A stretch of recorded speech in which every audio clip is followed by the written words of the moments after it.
السلام عليكم ورحمة الله وبركاته أصحابي سو dhawaada maanta waxaan la wadaagayaa habka ugu fudud oo aad u activate gareyn kadhid Microsoft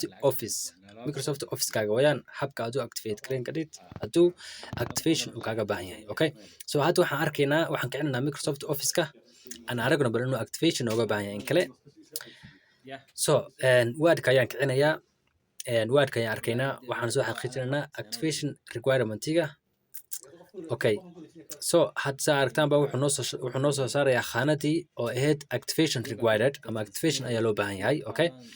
so it needs to be activated so Microsoft ay isticmaalaya waa professional plus 2013 ayaa isticmaalaya okay Microsoft kan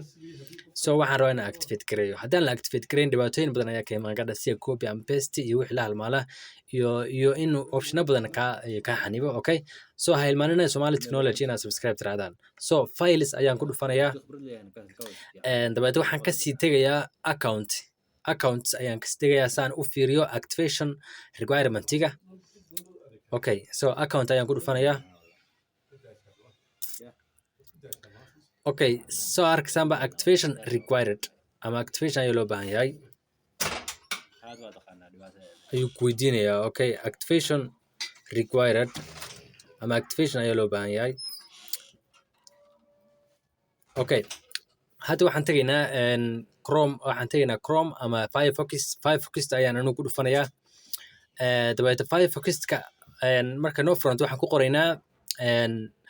office.txt and 2013 office-ka marka isticmaalaysid version-kiisa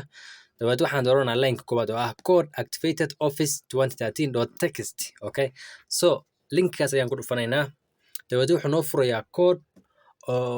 code-kaas oo ka kooban different product key ama activation key okay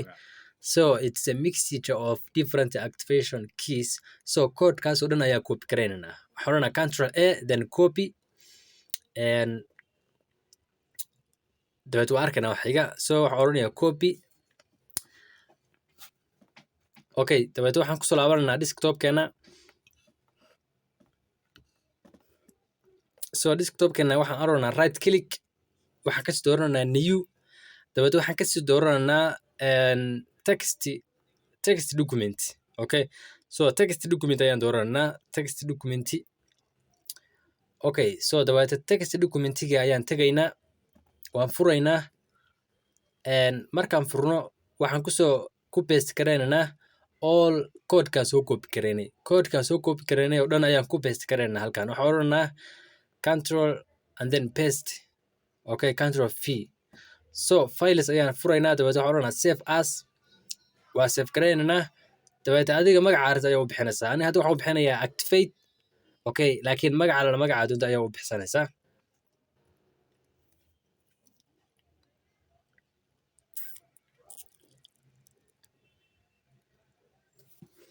so waxaan oranayaa activate.cmd ayaan gadaal ka raacinayaa okay .cmd oo markaas ah ku shaqeynaysa command prompt-iga okay .cmd dabadeed waxaan oranayaa save ayaan dhahayaa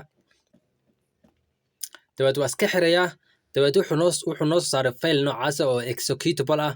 filekaas ayaan ku dhufanayaa right click filekaas waa executable wayaan right click ayaan ku oranayaa dabadeed waxaan oranayaa run as administrator okay so waxaan rabaa filekan inuu ku kaco command prompt-iga okay so yes baan oranayaa user requirement-iga okay accepted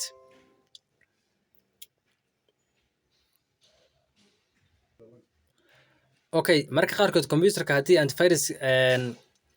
uu diido antivirus ayaa ka xiraysaa okay antivirus ayaa off ka oranaysaa dabadeed wuu aqbalayaa sababta hadda Windows-ku wuxuu la yimaadaa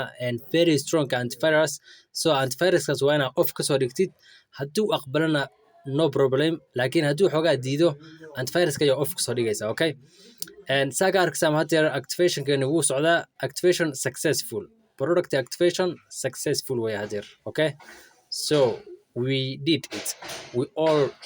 did it okay so we now activate gareeyay dabadeed waan ka laabanaa haddeer enter ayaan ku dhufananaa oo u taagan no dabadeed haddeer waxaan furaynaa bal word-ka ayaan ku laabananaa waan arkaynaa inuu activation-kii uu sax yahay iyo in kale. Okay, so wordka ayaan furaya hadeer waa aragteen oo no pop up no activation requirement lama weydiinayo kaliya qoraalkan ayaan loo saaray. So files ayaan ku dhufanayaa, dabeed waxaan sii tegayaa account, waxaan arkayaa product activated. Okay, so we fully activated Microsoft. So that's how we activate Microsoft. So fadlan ha ilmaanina inaad Somali Technology subscribe tiraadaan maxaa yeelay waxaan la wadaagay